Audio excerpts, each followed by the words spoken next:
hello again. Thanks for giving me or us this opportunity to speak with, well, you as a representative of the Trevor Project.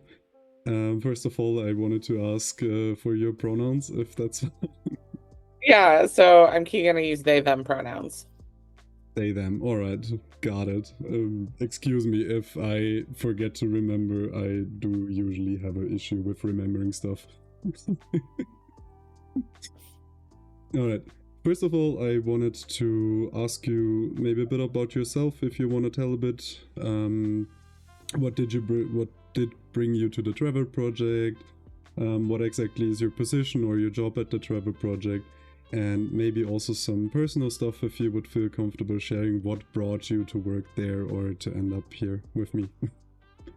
Sure. So I currently serve as the director of public training here at Trevor, which basically means that I get to do a lot of training on LGBTQ identities, on suicide prevention and mental health, really equipping adults to be able to be supportive of LGBTQ young people, how to respond in crisis, those types of things. And I've been at Trevor for 6 years, and I didn't start out in the public training team. I actually started out in the advocacy team. And so a little bit about how my journey ended up there. I'm a former high school teacher. I taught special education math for about 5 years in public school settings. And I went back to school here in Washington, D.C., which is where I now reside, for education policy. I wanted to get in on the policy side of the education process. And so I was looking for internships while I was in school, and came across one here at the Trevor Project on the advocacy team where they were reviewing school suicide prevention policies. And so right up my alley of what I was doing in school. So I was like, cool, that sounds great. And, working for Trevor sounded like a great thing. And it was also a paid internship, which is very important. Yeah. And so so I did that, and basically from there, Trevor was growing, and I kind of worked myself into a job doing a lot of work on schools and LGBTQ inclusion in schools, suicide prevention in schools, that kind of stuff. And did that for a while. Unfortunately, the politics has changed over the last couple of years, and a lot of stuff has turned more reactionary and fighting off the negative stuff that's happening, like book bans and anti-LGBTQ bills and stuff. And it didn't feel as proactive and didn't feel as good personally. As a trans person, it was really, really stressful. And so when the opportunity to move over to the public training team came about, because they were growing as well, I was like, hey, let's return to the education side of this, which is definitely more my cup of tea. And so I came over here, and now I get to be more proactive and build communities that are full of allies, and that feels really good. So yeah, that's kind of how I ended up here. Really cool. That's a good story. Yeah. Yeah, no, thank you very much for sharing that. I think that's gonna be very interesting to see, like, how you as a person are built to like help out or wanting to help out, and with your story that you told, like with your history from school on, also being a teacher and everything, like, yeah, just ending up here and wanting to help other people. That's really cool. That's really nice. Thanks. Yeah. Okay. Yeah, I also want to obviously ask a bit about the Trevor Project itself. I wanted to start out like with a small introduction for the Trevor Project. I thought of maybe like, could you give us a brief overview of the Trevor Project's mission and how it was founded maybe? And for those who may not be familiar, could you explain what specific services the Trevor Project offers for the LGBTQ plus community? Sure. So Trevor Project was founded over 25 years ago, and it started from a film, and you can actually find the film on YouTube. It's called Trevor, and it's about a boy who is really exploring his identity, and it never explicitly says that he's exploring his sexual orientation, but he definitely is. And you know, as he's kind of trying to figure out who he is, he struggles a bit, and at one point contemplates suicide as part of that journey. And you know, it's a really powerful film. It's a short film, won an Oscar, I think. Anyway, but as the director and producer were talking about this film, they're like, well, what happens when young people feel like Trevor did? Like, what happens when people are feeling like suicide's the only answer for them at that moment? And, you know, who do they turn to? Where do they find support? And so from there, this idea was born of like, well, what if we had a phone number for them to call, where they could talk about these things and they, you know, not be alone, essentially. And so it started out, the Lifeline started as limited hours. So it was like nights and weekends, essentially, all volunteer run at the time. But it was just a way for folks to, you know, have that connection. And over our 25 years of existence, we've grown from that to now having 24/7 services. We have our Lifeline, we have our chat function on the web, and then we have our texting as well. The nice thing about the chat function is that it does work in more places than just the United States. Doesn't work everywhere, but it can. You know, we do get chats from other places at times. We also have expanded to Trevor Mexico, so serving not only Mexico, but part of Central America as well. And of course, all of those are Spanish speaking services, which is really helpful too. And there's a bunch of resources on their page as well. So anyway, so we've expanded into this 24/7 model, into these other platforms, which is really great because Lord knows no one likes using the phone anymore. And so, you know, and our what used to be just volunteers has now grown into, we have full-time, you know, paid counselors, but we still do have volunteers, which is a way that folks can get involved is volunteering as a crisis counselor. And our volunteers are amazing and do really great work. So, you know, we have all that going on. But then we started to get asked as kind of experts in the field of like, okay, well, you know, do you have any research that supports this? Do you have data? Do you have people who can speak to these issues? What about policy issues? And so from there, we start to see our prevention side start to grow. And so on the prevention side of the house, we have Trevor Space, which is a social networking site for folks who are ages 13 to 24 and who are LGBTQ. And basically, it's a way for folks to get online and connect with one another in a safe space, right? And social media can be really good for building connections, but it can also have a lot of negative things about it. And so with Trevor Space, we're trying to build a space that is safe and that is supportive and but is still a way for folks to connect in with the community. So we have that. We have our research team, which over the last 6 years have put out a national survey every year on LGBTQ mental health. So we have a lot of data there. We just launched a longitudinal study, which is really exciting. So in a couple of years, there'll be some really robust data out of that as well, which is really cool. So we have the research team. We have the advocacy team, which works on policy issues, local, state, and federal. Really trying to protect LGBTQ young people.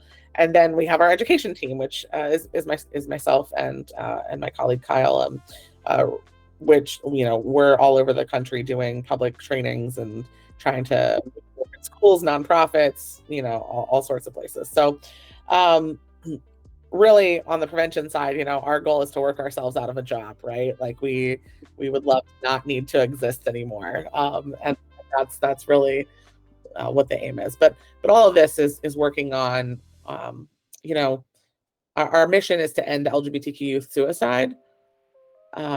But our real goal, though, is that every young person sees a bright future for themselves, right? That they have hope, that they find a place to be in the world. And that's what we're really aiming for. Yeah. All right. That sounds good. Actually, I think it's a bit funny, but very fitting that the idea comes from a film. Like one day you sit there and then you watch the film and you're like, yeah, actually that's an issue. Somebody should do something about that, and that it comes from there is like it's kind of funny, but yeah, Yeah. it's really cool. Um, Also, the chat function I wrote down, yeah, going with time, obviously, like you said, nobody likes to use his phones anymore. Yes, and I think, like, also speaking from personal experience, like, it's easier sometimes to like just have a chat, not to, because talking is way different in my opinion at least, and like Yeah. have a thing to not be one-on-one directly or stay in contact with someone. That's maybe even a bit more helpful for some people, than especially in those kind of situations where you are tempted to do suicide. And yeah, I think that is a good call to have something like that. Yeah. Also, yeah, the research surveys, obviously, yeah, also taking data. How is it evolving? Is it getting better? Is it getting worse? Where is the next step probably to uh, attack next? Basically, what do we need to build, or what do we need to do? Yeah, that makes a lot of sense. Yeah, cool. All right, then I am at programs and impact. Speaking like, are there any highlights or any recent campaigns or events that you're particularly proud of? How has the Trevor Project approached suicide prevention and mental health evolved in recent years, especially with the changing of social political landscape? You have said it earlier with the political change and everything. And in your opinion, what was the biggest impact or milestone that was achieved by the project in the past years? Yeah. A lot of great questions. So, I think some of the things that we're seeing from our research and from other peer organizations that are doing work in the LGBTQ spaces is we're seeing more acceptance in the world generally, which is great, but that also means that we're seeing a lot more backlash from people who are very loud um, about they're not supporting LGBTQ issues. And so it's fascinating. We watch these numbers. We asked our young people what um, if their home is an accepting space, if their school is an accepting space, if their community is accepting, those types of things. And we've seen those numbers creep up over the past 5 or 6 years here, which is great. Um, but yet we're seeing this session over 500 anti-LGBTQ laws introduced. So the juxtaposition there is fascinating. And it just means that we have a lot of work to do to let our young people know that they are supported and that they are accepted and that they can be who they want to be. On the mental health side, we're talking more and more about mental health. These upcoming generations are more willing to have the conversation about what's going on with our mental health and well-being, which is really a positive thing. But that also means that we need to make sure that the supports are there to help them in that journey, right? Like it's one thing for our young people to say, yes, I want mental health help. 84% of our young people in our last survey said they wanted mental health help, but 50% of that group weren't able to get the help that they needed in the last year. So, and there's a lot of reasons for that, whether it's, access issues or stigma or LGBTQ specific things, it runs the gamut. But that just tells me we have a lot of work to do to increase access, right?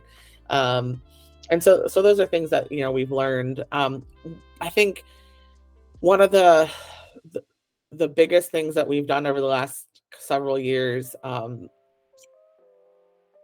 turning our chat and text into 24/7. That happened in the first year that I was with the Trevor Project. And that was a huge milestone for us because, again, as we talked about, like people like chat and text functions a lot more, and so having that 24/7 thing. Also, the introduction of 988. So 988 is our national lifeline number. So much like calling emergency services for physical health is 911, this is 988 for mental health emergencies. And so what's cool about that is that it's not just the national lifeline, but there are specialized services as part of that lifeline. So there are services for Spanish speakers, there are services for veterans, there are services for LGBTQ folks. And so getting that carve out in that federal funding that says, yes, we're funding specific services for LGBTQ young people, or for LGBTQ people, not just young people. Amazing, right? So that's a huge accomplishment that happened in the last couple of years. And then, we continue our work on things like banning conversion therapy. So, uh, Kentucky became the 28th state to protect LGBTQ young people from conversion therapy, which is really, really great. And we still have a lot of work to do, obviously, another 22 states to go. But the fact that Kentucky did that is so mind-boggling. So, there's things like that, and if we keep doing these little pieces here and there and over here, like it's all going to add up. Yeah. Yeah, eventually, right? And so that's some of the more exciting stuff that's been going on, though. Yeah, that sounds good. I mean, yeah, working towards more acceptance generally in the world, or like just like under humans especially, is really great. Good cause. That's definitely needed. And yeah, that it's a back and forth on, yeah, we get more people towards our side, but there's also more people who are against it that rise from that. Yeah, that's a genuine problem. Yeah, I can imagine that there's just like some people just jump on that train and for and against it. Yeah, also anti-LGBTQ laws, the working on them is great. Yeah. That stuff like that even exists is one problem, but yeah, fighting them is definitely a good way to spend your time, I would say. Yeah.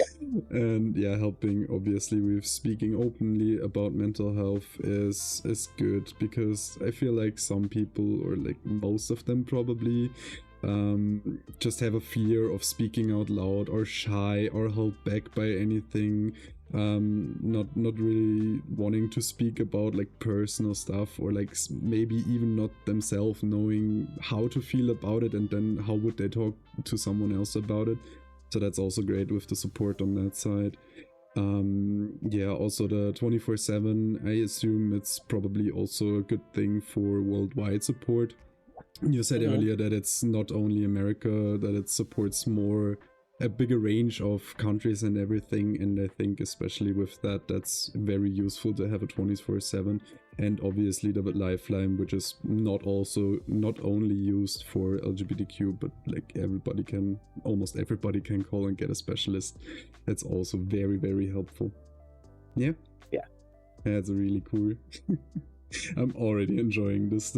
Like, for me personally, this has already helped to like get a look into it and like see what people are actually doing for it. And yeah, no, I'm really glad this came to be. Yeah, challenges and opportunities. Obviously, we've talked already. There are some challenges involved in trying actually to help people. What are some of the biggest challenges the Trevor Project has faced in providing support for the youth? And especially, I can imagine during the COVID-19 pandemic, there were some issues. And in what areas do you see opportunities for growth and expansions for the service in the future? Sure. So, there are challenges in being a youth-facing organization. There are a lot of naysayers. There's a lot of folks who, they want to call us groomers, or say we're turning people, trying to turn people gay, or things like that, and which is really frustrating. But that impacts our ability to do our work in lots of ways. But particularly, like at one point there was I don't know if you call it a campaign. Basically there was all these folks online who were encouraging others to call or chat or text our lines to basically just like fill the lines up with people who weren't actually seeking help. prevent other people from getting the help that they need. And I'm like, so you're preventing people from trying to, like, you're actively trying not to, like, have them get help to stay alive. Like, manipulating kind of, yeah. Yeah, it mind-boggling that's, you know, was someone's agenda, but it happened, and so we had to deal with that. We've had to deal with funding issues. You know, we are a nonprofit, so with all this backlash that's happened in recent years, a lot of companies have stopped supporting LGBTQ nonprofits, and so we've taken a hit there. People like to say that our research is biased, you know, and we're like, we are IRB approved, we are peer reviewed, like, it's all these things. But it's, so all of that detracts from our mission and our work. So those are some of the bigger challenges, you know, that we're facing for sure. For growth, you know, obviously expanding our reach in a lot of different ways. First and foremost, and I mean, again, this is a challenge, is just getting people to know that we exist and that we are there, that, you know, what resources are there for folks. That's a challenge, and definitely also an opportunity for folks to, like, spread the word, share out, you know, all those things. Having our services in more languages, and our resources in more languages is definitely an area for growth that we've talked about, and it's definitely a focus area in the next, you know, 5 years or so. I think in our research, that longitudinal study is going to be a game changer, because nothing like that has ever existed for LGBTQ mental health. So that's going to be good, but, like, also thinking about, okay, what opportunities from that, you know, to do more research to understand the issues better. You know, that's an opportunity as well. And then I think there's a lot of, you know, proactive work that we could be doing to protect youth, whether that's in our advocacy work with legislation, or whether that's within our public training spaces. You know, right now, a lot of our public training is happening in spaces where we're getting invited to those spaces, Mm-hmm. and that's not necessarily the folks who need it the most, right? And so I think that there's some opportunity for us to be more proactive in that space and say, okay, where are the spaces where LGBTQ young people are least supported, and how do we build those communities up to be supportive?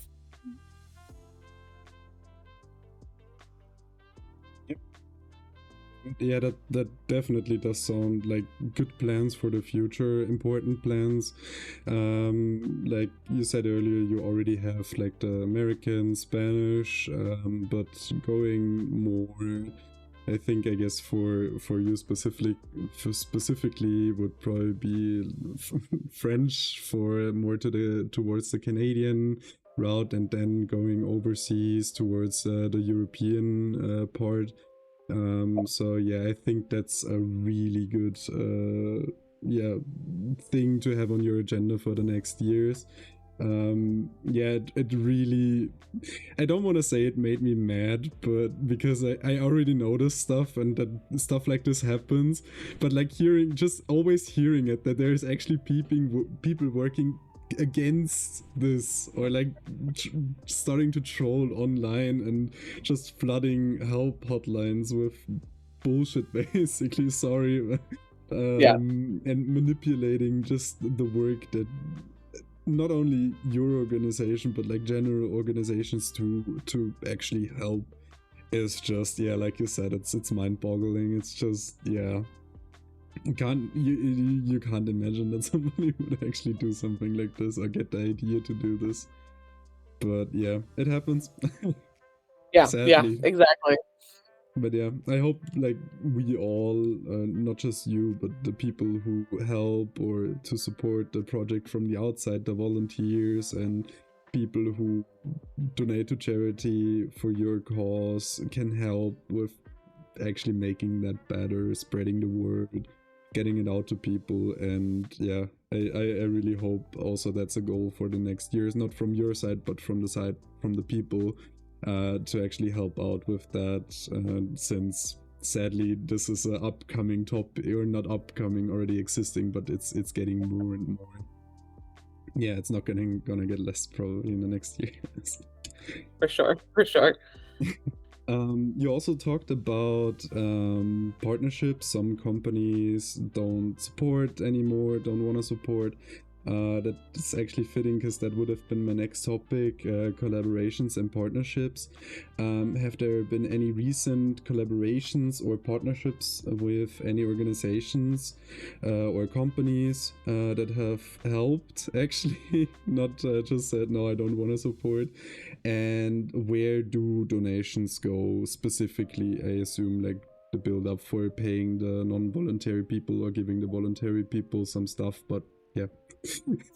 Yeah. So, recently our public training team has partnered with the Maryland Department of Health, which has been amazing, running our first Train the Trainer program. So essentially giving people the tools to do our premier trainings, our ally training and our care training, which has really been cool. And so we've done multiple trainings with them over the last couple of years in the state of Maryland, and then we did this Train the Trainer program. And so it's been really cool to see how we can impact a whole state, and potentially we could, take that model and move to other states and do the same thing. And so it's a really important partnership for us in that. But we also have we do have corporate donors who are amazing, and we do trainings for them as well. I mean, today I have a training after this with the NFL and with AUG. So like, we have corporate partners that we're NASCAR donates to us. Okay. Places that you wouldn't expect sometimes, and you're like, oh, that's pretty cool.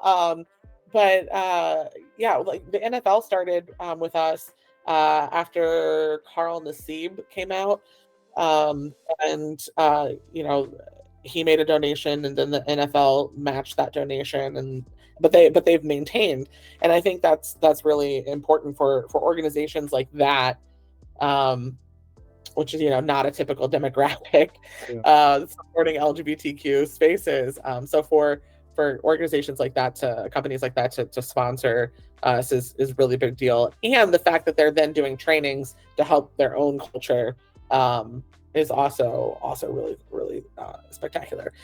So yeah, the vast majority of our expenses is our paid lifeline counselors. Those folks, they're doing the hard work, making sure we're available 24/7. But it's a pretty large team. I think we're at around 450, 475 full-time staff, and I would say 2/3 of those are crisis services. So they're either crisis counselors or supervisors, which the supervisors help support both the counselors and our volunteers. So really important, like they're the ones who, if there is an imminent risk situation, they're stepping in and helping and making sure that people are taken care of and that kind of stuff. So they're amazing. And then we have our trainers who train all of our volunteers. And those folks are also amazing, running huge training classes, but making sure that everyone feels like they have that individualized support that they need, like amazing. So yeah, crisis services is probably about 2/3 of our staff. And so that's where a lot of funding is needed, and a lot of funding goes towards that, which is great. We're talking about challenges earlier, and I mentioned funding, and we love any type of funding at any point in time, but a lot of folks give restricted funding, and they're like, oh, I wanted to go to this program or that program, and which is great. Like, we love your support, but donations that are like, pay the bills, like, please use this to pay the bills. Like, that's what we really need. Keep the metaphoric lights on, right?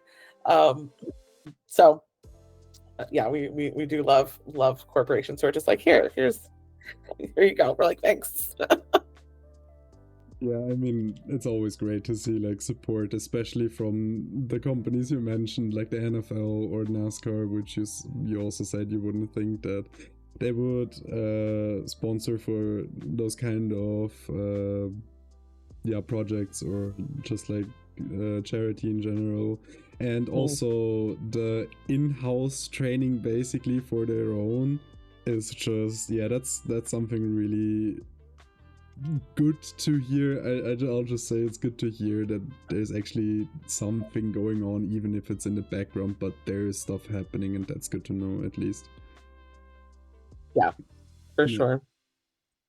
All right, we did have we did invite for half an hour. I hope you do have a bit more time, but if not, I can skip over a few questions. I'll leave it up to you.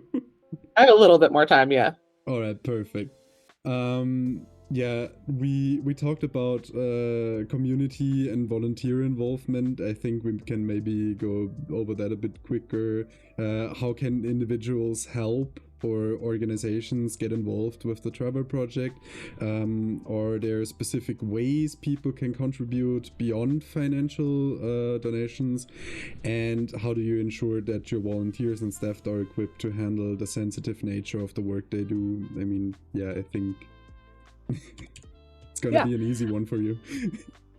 So okay, where to start? So ways people can get involved. So first and foremost, we are only helpful if people know about us. So the more people spread our resources around, whether that's telling people about our Lifeline, whether that's posting flyers, which we do have flyers that people can like print off or share digitally or anything like that, which I'm happy to share those later as well. Sure. So we have all those things, and like getting the word out there about that and sharing those resources is number one way that people can help, in all honesty. Of course, funding is another one. Volunteers, another big thing. Again, our crisis counselors are our bread and butter. They really are amazing. Volunteers have to be over 18 and currently reside in the United States or Mexico if they're Mexico volunteers, but that is an option. Also, then things like bringing our trainings to your local communities. So our trainings, either working on LGBTQ identities or suicide prevention and crisis intervention, either one of those. And those trainings can be done in person or virtually. And we have grant funding to cover costs if cost is an issue for folks. So literally just bring us to your community, to your school, your workplace, your church. It doesn't matter, right? Like whatever. Just the more that we have active allies in our community that know how to engage with LGBTQ people, that know how to respond in crisis. That's the thing about our care training, our suicide prevention, mental health, and crisis intervention. Like that's literally helpful for everyone, whether or not the person's LGBTQ. Like, yes, we do focus a little bit more on specific impacts of LGBTQ with mental health, but we're talking about crisis response. We're talking about like risk detection and warning signs and how to have tough conversations when someone's in crisis, how to ask people if they're thinking about suicide, right? We're talking about all these things that are useful to anyone in your life that is experiencing crisis. So big push for getting that out more in our community as well. So those are some of the ways that folks can help. Our crisis counselors and our volunteers, they go through extensive training to work on the lines, and I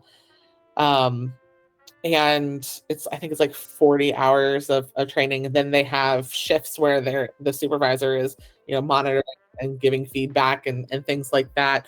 And then we have opportunities throughout the year for continuing education.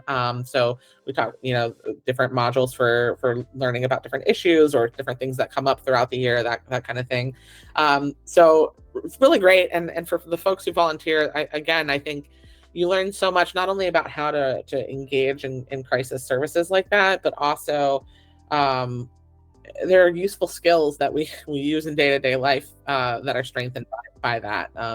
Things like empathetic listening, like everyone could stand to be a little bit more empathetic listener, like how to ask questions instead of giving directives. Like there's a lot of really good tools and skills that are built in that space, which I think is really valuable for our volunteers. And so I think our volunteers get a lot out of it. Not only the satisfaction of helping people who are struggling, but some of that those soft skills too that are really helpful in day-to-day life.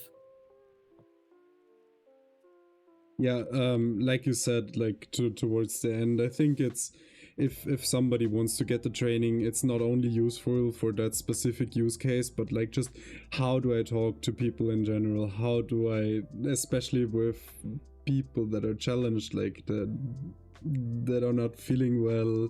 I think that's just a good soft skill, like you said, to have.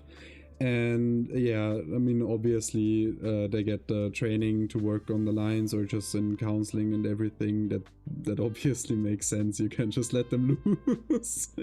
And yeah, the more the merrier, the more help there is out there, the better, obviously.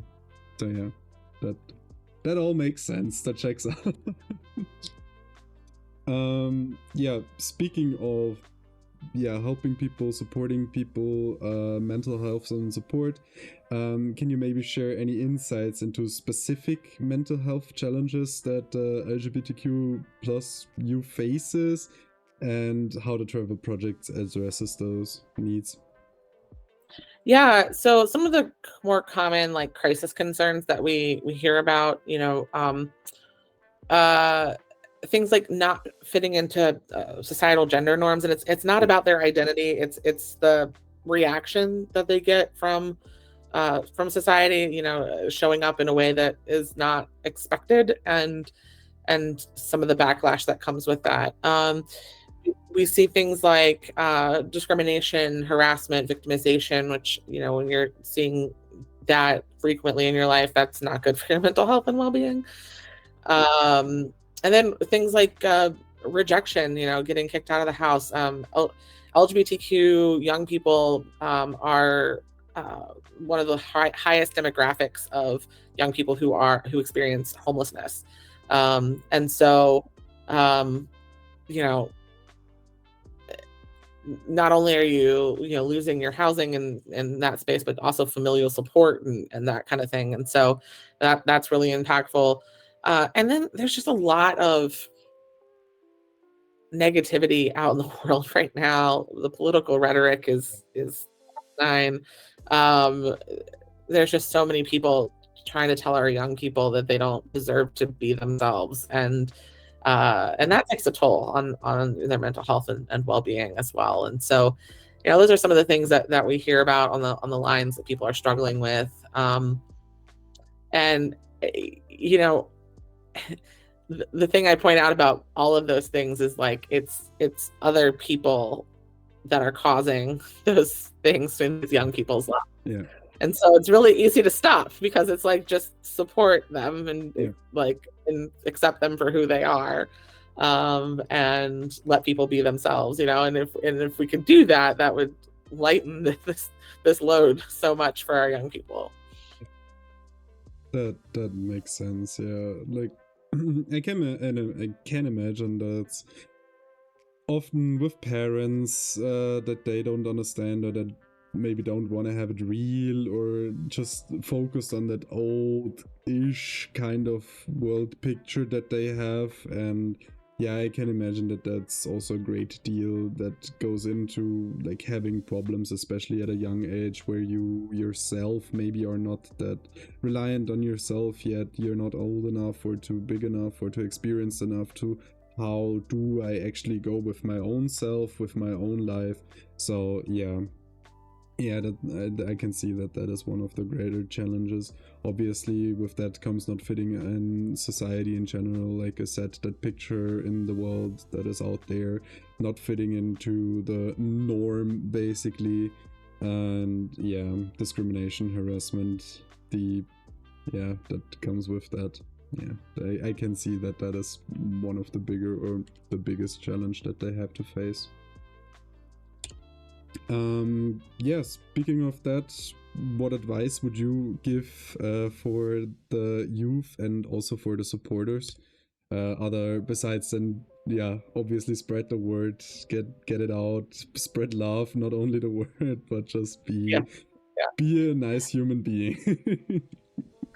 I think for our young people in particular, it's hard to see the progress we're making because it feels so slow right now. But the one thing that I've really recently had the opportunity to really think about is when I first came out, which is many, many years ago now. We were doing stuff, we were working on some of these issues, and um, it felt like a slog. It felt like, we're never going to make any progress. We're never going to change. But now realizing how many things have changed since that first time that I started doing this work and the progress that we've made, and understanding that a lot of the pushback that we're seeing now is because of that progress. It's because we're moving in the right direction, and there are always going to be naysayers to that, right? And so I think for our young people, it's important to recognize that the work we're doing now, that the progress we're making now seems slow and it seems painful at times. Yeah. But progress is still happening. And in 10, 15, 20 years, we're going to look back and we're going to say, oh, look at how much has changed, Yeah. and look at how much has impacted the world. And I think that perspective can give a lot of hope. And encouragement to keep going and go forward. And then for our supporters, the biggest thing we can do is just believe people when they say who they are, and accept them for that, and just say, I'm here, how can I be of support? And that's the biggest thing that we can do. And that's not just even for LGBTQ issues, that's for anything in life. It's it's the thank you for sharing that with me, and how can I support you? Like, always, going back to that statement is always the best thing we can do to really help people. Yeah, like, just show them their support, just nothing specific, just in general. What do you need? Tell me, can I do anything for you? You're good as you are, you do as you feel, you do as you please, and just how can I support? Yeah, and that's not only for this specific case, like you said, it's just something you could take, or you should take in life in general. So yeah. All right, and then for the closing, I've asked you enough. Now it's time for you. If I missed anything, or if you want to share some words or anything, you can let me know now. No, I think we've covered quite a bit today. Yeah. But really, really great questions. And again, I just hope that people continue getting the word out about Trevor. Have some really great resources out there. And, again, we're only helpful if we're in front of folks. So thank you. Thank you for getting us out there a little bit more with this. Yeah, we are obviously happy that we are maybe not a big community or like a huge community, but we do have a big or decent sized community, and with having those events like once, twice a year, depending on how it's going, just spreading the word, trying to get out what you're actually doing and for what we are collecting money, and how we are trying to support. We also do obviously have some members in the community from the LGBTQ plus community, and they obviously are also happy that we do spread the word, that we do want to help, that we are there also obviously to support and show that we don't reject them or anything, but that we embrace them. And it's glad to hear that we can do our part, as big or small as it might be, obviously. Absolutely. Yeah, I was actually glad that I'm gonna repeat myself, but I'm still very glad that we got this opportunity. It was a spitballed idea from my side, actually, because I always wanted to do something like this, like have an interview about anything or with anyone. And I brought it up in the last debrief after the last event, and I said, yeah, why? I mean, they can't say more than no or just not reply. So why not just try? And yeah, I went Absolutely. out and then I was like, actually, what do I text? Because there was multiple, and then I was like, yeah, okay, sure, teaching sounds about right, or like community, or like outside sounds about right to text, and I'm glad that I did. And you're definitely an awesome person, and it was very nice having you in the interview and you answering my questions. And I think we all, or for now me, but later on when people get to see the video, they learn not just about your cause, the project, but also just in general about the community itself. Thank you very much. Absolutely. Thanks again.